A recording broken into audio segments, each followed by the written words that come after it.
ছোট্ট একটি মহল্লার ইমাম হিসেবে আমাকে যখন নিযুক্ত করতেছেন আপনি, তখন আমার দিকে আপনি দূরবীন লাগাচ্ছেন, হাজার হাজার দূরবীন।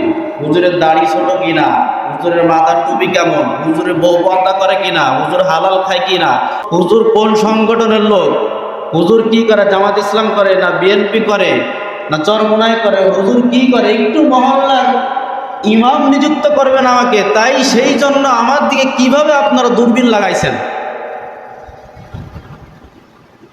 আপনাদের অনুভূতি থাকার দরকার যে একজন রাষ্ট্রনায়ক নিযুক্ত করব, তাইলে সেই ব্যাপারে আপনাদের দূরবীনটা কেমন লাগানোর দরকার।